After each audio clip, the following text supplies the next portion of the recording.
everybody. It is Wednesday, the 23rd of September, 2020. Hump Day. First podcast of the week. Hope everyone had a wonderful weekend. Past couple days, about 4 days. Yeah, Yeah, four or yeah. five. Around here, it was beautiful. Oh yes, temperatures dropped in our area. Yeah, it's gonna be a beautiful fall. I mean, when I mean by everybody, it dropped. I mean, it dropped like 15, 20 degrees. I mean, it That's a pretty good jump for around here. yeah. We're used to it during some parts of the fall because it'll be 90 degrees at noon, and then by nighttime it'll be 50. But I mean, it's been steady cool, which that worries us because we last time it was steady cool, it was cold winter. Yeah, that was two cords of wood. Yeah, I'm not complaining though. Oh no. No, we're in a better house, better insulated house. Oh So okay, everybody. So we're going to talk about topic for today. Will lead into a little bit on Friday. We're going to talk about intellectual properties. Now, which is a huge topic. yeah, huge topic in the industry, in a sense of, and it goes from everything from music, movies, video games, cartoons, comic books, manga. I mean, I mean, it even goes into more of the, which I know some people grow more of the even business stuff, like creating a new air conditioner, something for a car, you know, Yeah, that's part of the trade deals we got going with China right now. Has a lot to do with intellectual properties. yeah. And the only thing I'll sit there and say on that one is there was a court case against China on the first couple seasons of Ultraman. Did you know about that? No, did not know that. Yeah, that's the reason why you notice there's now the first couple of seasons of Ultraman are on DVD. Yeah. China was claiming that they had the property rights to them, the intellectual rights to them. Well, they have the property and the And, intellectual rights. rights. Yeah, not the new stuff, but the old stuff. And yeah, there was a big court case about that. Yeah, oh, I mean, yeah. So getting into intellectual property. So here's something, everybody. So you make something, you make it on your own time in your house. It's you do go through the On proper your own notebook paper. on your own book paper. Own Yeah, laptop. laptop. Workshop or anything. It's yours, as long as you get it like under your name and everything. That's definitely something you have to do. But and then you go to a company to like for distribution or to air it or something. Well, the company gets part of the proceeds, as everybody would know. Okay, I mean it's just basic business right there. Okay, but you still have the intellectual rights. You still get residuals, uh, and everything. Now, if you make something on the company's time, even though it's excuse me, it's your idea. You put all this work into it. Yes, it is connected to you. You are the creator. You're not the owner. Well, it depends on how your work contract is written. You may have a small percentage, and then again, you may have a big percentage, and then again, you may have nothing. Right. So I know, like the music industry, they had a lot of that problems, and They've earned out a lot of stuff in the man, last couple of years. yeah, with the help of President Trump, I know Kanye West Kanye had a lot to do with it. had a lot to do with it. I know some people don't like them, but this is non-politics stuff or anything who you like or not and everything. What they did was they got with a lot of the older musicians. We're talking about people from like the '60s and the '70s. People who did like the doo-wop groups, stuff like that. Some other.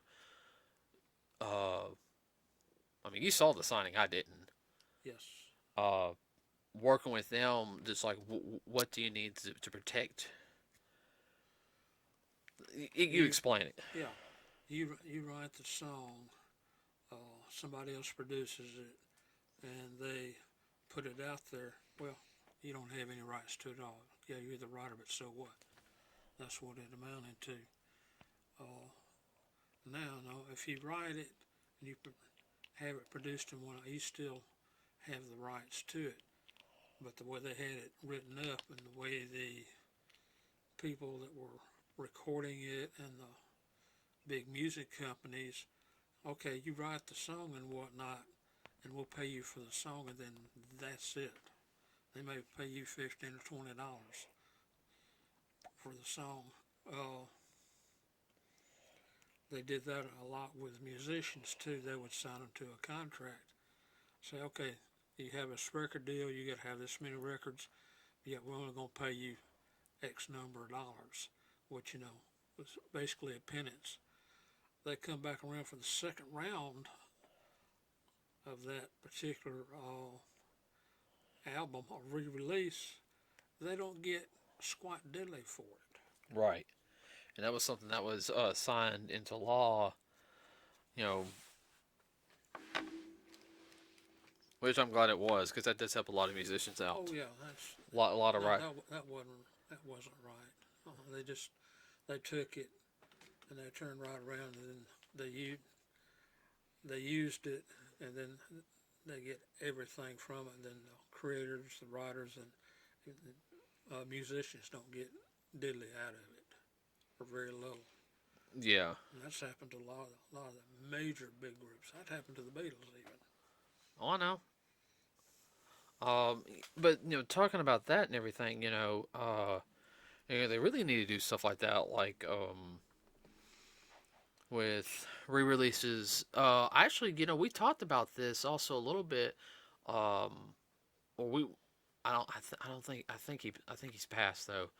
But Mr. Bellum, Alan Bellum, Yes. uh, guys, person I'm talking about, I believe he passed here recently too. Yeah, Uh, he's passed away. yeah, he's passed away. He was one of the original colorists, ink people, all that worked for Marvel Studios back when it was known as Timely Comics. Now he worked on Captain America, Yes. and we met him at the second Alabama Phoenix Festival. Yes. We met him there, and uh, yeah, he was just a nice guy to meet. Oh yeah, he was good people. Him and his wife both. Yeah, They were just classy people. I actually got he had a special that drawing that he did of Captain America. He only had 20 of them, and I got like the first one. Yes. And he signed it and everything. We got to get that in a frame, by the way. I know it's safe, but I want to get that in a frame. That's I understand. He was such a nice guy to talk to. But he talked about that he wasn't getting any residual rights for the stuff he worked on because even though Marvel was re-releasing the stuff, well, Disney was, they weren't giving them any rights. And this is also back in 2010. I think Eisner still had control of it then. Yes. So And this was happening all over the industry, whether it was writing, music, film. It yeah, didn't matter. and that comes up to a sense that even in like book writing. Now, I don't know what type of residuals Stephen King is, and he's one of the more well-known publishers. Uh, but It's a little more strict, and it's been taken through the courts more than a lot of these other things have. with books. Yeah. Well, I wonder about what's her name. She created Harry Potter. Yeah. Uh, you know, Well, then it goes from country to country too. because she's made bank on Oh Harry yeah, she Potter. made major bank. She really should still be getting residuals. I mean, even now Yes, with all the Harry Potter stuff that is sold. Oh my but it god. was she's English, which is fine, British, and her stuff was originally published there. And in order to be published, say like in the U.S., Canada, or whatever, they'd have to go through the whole Process process. again, unless it was an international publishing agency, Yes. which I don't know if it was or not because when Harry Potter first came out, um, I know I was in high school, but I really wasn't into it. Like I heard about it through the grapevine. I was so busy with what I was doing, like music and you know Your martial arts. martial arts and everything. More worried about college. I didn't get into Harry Potter until later. No, it's some good story writing. Excellent. A lot of people don't like it, which that's fine, but you know. We got the original books. Remember, we Yeah, bought them for yeah. mom. Got to get her to sit down and read them. Uh, One day. yeah, one day. Let's see. Well, I mean, Yeah, she had some problems. I heard something about she has some problems now with writing or something, but I didn't catch all of it. nah, I have to look into it. Yeah. I guess people might know. I'll have to ask them. But that gets into also what we're talking about is, there's a lot of. Sorry, I was messing with my Mauser. There's a lot of a lot of cartoons. Not necessarily the. I mean, you have problems with the older ones, but like the newer ones, there's. Let's see a couple of ones that I know on top of my head. Um, Creator of Steven Universe, Rebecca Sugar. The show's okay. All right, just Ain't your cup of tea. no, not my cup of tea. I'm sorry. That's okay. The first couple episodes were not bad. They were kind of uh, but after when it got to a certain point, it just I don't know. To me, it lost its flair. I kind of like the whole thing, like it did the whole monster of the week type of thing. Of course, the episodes are only like 15 minutes long. Not even that much. Only like 11 minutes. It's one of those. They kept them really short. That's what I like to call the 15 minutes of fame cartoons. Well, that's the way they do them now. Yeah.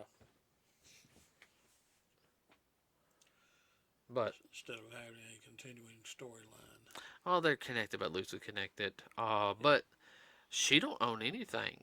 Like she don't get any residuals from anything. Nothing in the. I don't think she gets anything from any of the toy sale. Like little stuff that's sold at like out and about merchandise and all that.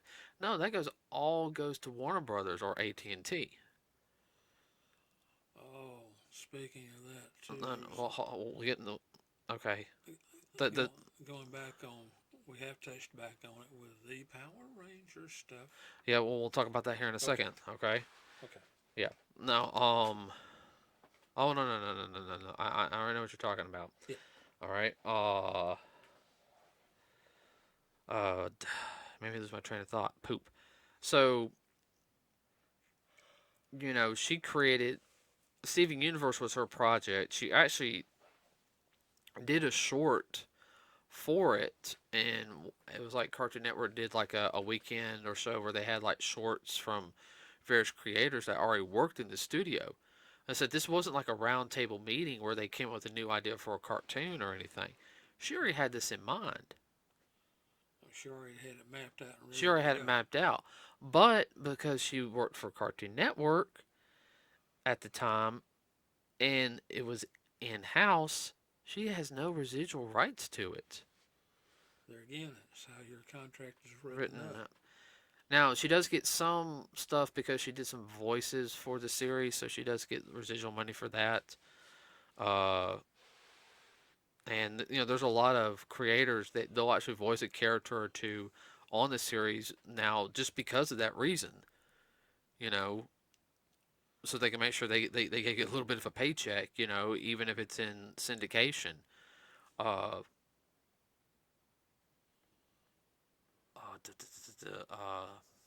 right on my head. Another guy. I don't know if anybody from Man of Action. And if you guys don't know who Man of Action is, that they're actually a group of writers. They created Ben 10. I don't know. I know they got that new the reboot of Ben 10, and it's all right. It's hard to stomach a little bit of it. Yeah. But you had Ben 10 was big for a while too. Mm-hmm. I mean, you had Ben 10. Then you had uh,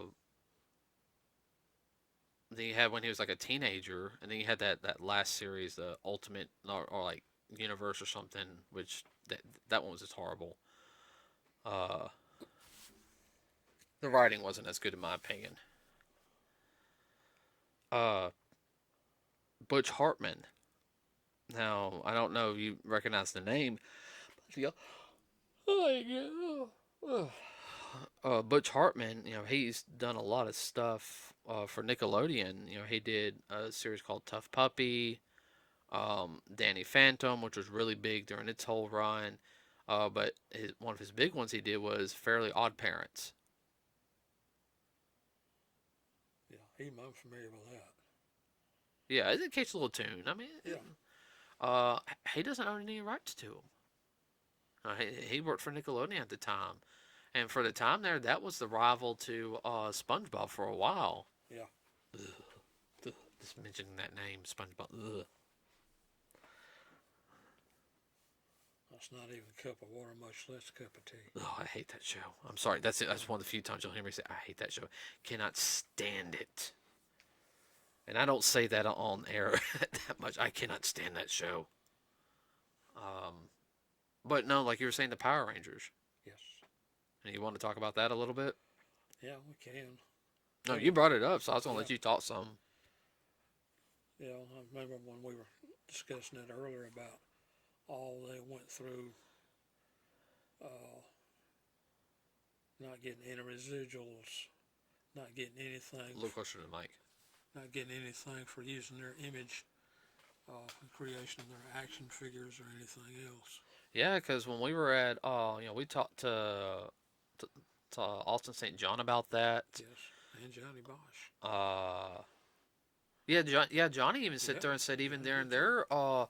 their run because we had a little chance to talk to him. He goes, no, he goes, we still no, and uh, I think he said that's still been an ongoing battle with them on that. Yeah, some of that's still in court. Yeah, now I could be wrong, okay, but that's what I remember. Um, but now uh, David Yost, when I met him, he was the original Blue Ranger. Any interview I always seen with him, he's always brought that up. Yes, Like when I talked to him and for a little bit, I mean he's a real nice guy, and he sat there and said that's why they that's a hot button with them. oh no, that is a hot button with him. And he was one of the ones on longer. Yeah, Walter Jones was the same way because he sat there and said, yeah, he said we weren't getting enough money for what we were doing. We were doing 16, 7, 18 hour days, you know, and they were doing like what they did back in the 20s and they're 30s with the movie people. You were just part of the studio. They just paid you a set salary no matter how good you were or what you did. yeah, and So and much a week they here. they were making bank on it, Yeah, but you heard what he sat there and said when we talked to him. He said they could have bumped up production and made it a little more extravagant, yeah, and it would have raked in more money. yeah. We even knew that, and for guys who don't know, I think I might have talked about it once before, but the original Red Ranger, Black Ranger, and Yellow Ranger, which was Jason Second Trini, which was portrayed by Austin St. John, Walter Jones, and Tui Tui. That's the best I can pronounce her name. They left due to through a dispute of intellectual properties. Yes. Now, the toy in question is there. It is right there, Oh, Dad. I know. I know Uh, which one it is. um, it can It was one of the original lines, and I want to say that's an original one too. That was still Yes. because it came in a special I think it was one of the leftovers Yeah. that was never shipped out. Yeah.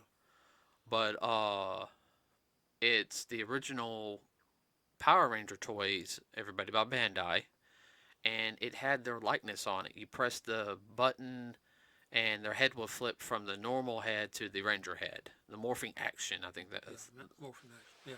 I think I can barely see it from here, but I remember I had Austin sign it, Yeah. and that's. I mean, look at it now. I saw one not too long ago. There's Trini's, from the Hasbro Lightning collection. It's got where you can take the Ranger helmet off and put her head on there. I mean, that looks like Trini. Yes. And I don't know if they're getting any residuals from that. I don't think they'll, like with her, I could see they could probably, give residuals to her family or something, but, Yeah. that all gets into, all that type of stuff. Legal bagel stuff. Yeah, but, you know, yeah, they don't see a dime from any of the stuff they do. Now, I think that's also part of the reason why there's a right now is you don't see any of the classic Ranger stuff up because I think that's being settled in court. Because a lot of that stuff didn't come from. I was gonna say, in your right eye, do this. Okay, yeah, because you had this white strand. No, Dad, you had this white strand of hair like going around this way, and I could Yeah. see it. And it was bugging the crap out of me. Hey, rather turn white than turn loose. All right. I don't know so much in the.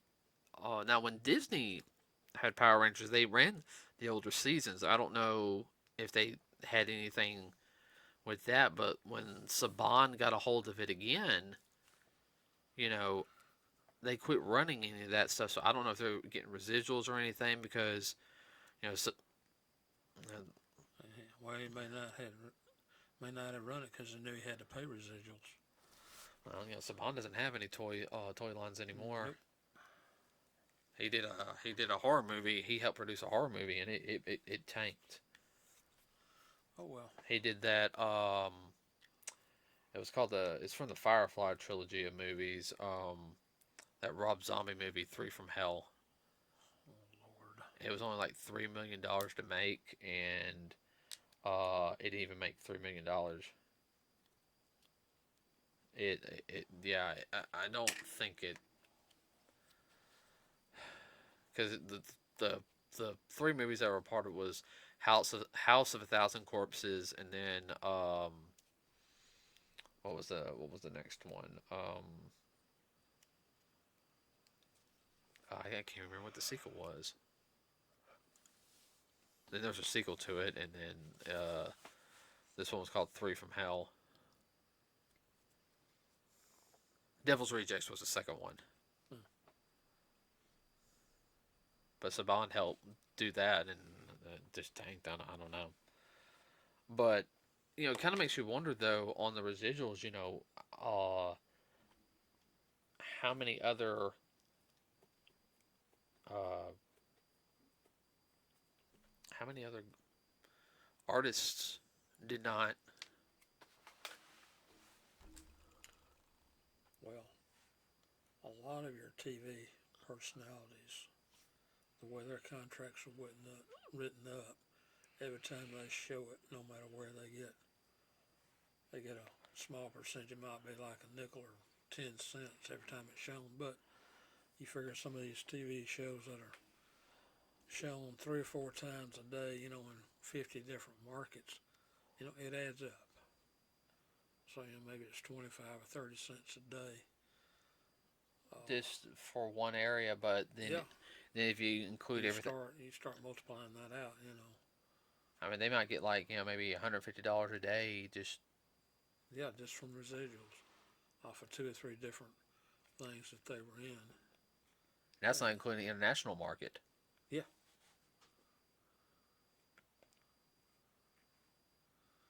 because I remember I was talking with somebody and they said every time a song aired, they got I think 2 cents on it, which that doesn't sound like much, but if a song is real popular, it might play 10 or 15 times a day on one station.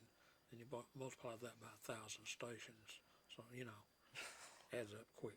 On this one station, I make $1 a day.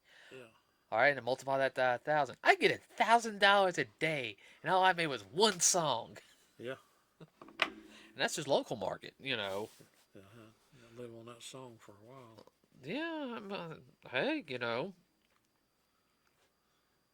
but that also gets into the whole intellectual rights is where if a property is used, but not to make money, like hold on. Oh, I'm still coughing up stuff from helping that person move. Coughing up a hairball. Well, the apartment Oh, that I he's moving understand. into. And yes, dude, if you're listening, I'm gonna help you out with that. The carpet reeked of smoke. Not his fault. So I'm taking our shampooer. Just gonna use hot water and get some of that crap out. Yeah. But anyway, what was I saying? Because I coughed. All right. So you have like a, intellectual properties. Means that the company owns rights to it. Now this is getting into a slight topic we're going to talk about on Friday. But if a company or a group of people do something like to pay homage, like, okay, here's a perfect example. All right, everybody knows what Star Wars is. I hope they do. All right, so a group of guys, let's say high schoolers, have a YouTube channel. Let's say they maybe got 3,000 people following them. Okay, and they do a Star Wars fan film. Now the special effects aren't the best, the costumes are okay, but the story's decent. You can really see and everything. All right, It's a side story. or yeah, it's like something like like the acting's it's like it's a bunch of kids. Yeah. All right, but they did a Disney property. Do they need Disney's permission to do it? They're not making any money off of it. They're just doing it for fun. And they just want people to watch it and just, hey, look what me made.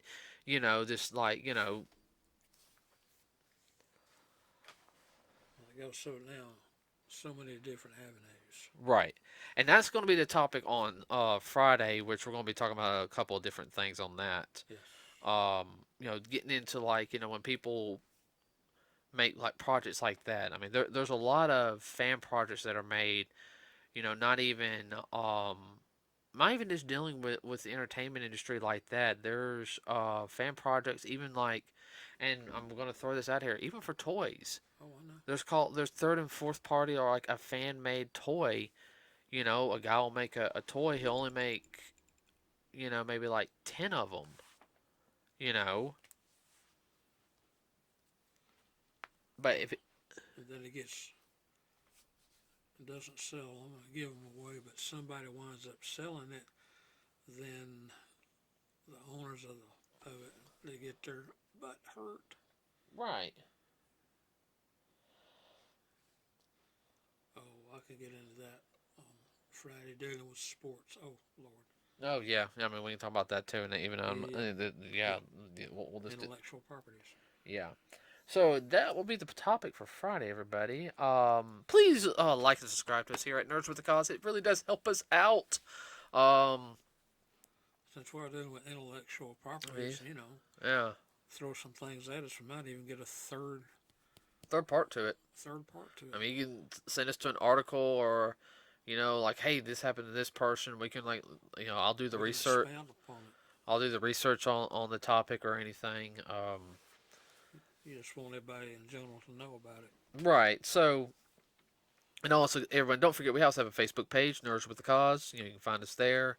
Um, and posting a couple more articles that I'm coming across, putting them on the page. So if anybody wants to see, I don't have anything else. Do you? No, I'll save it for Friday. Okay, everybody. We'll see you on Friday. Have a wonderful rest of your Wednesday. Be safe out there, and we are out.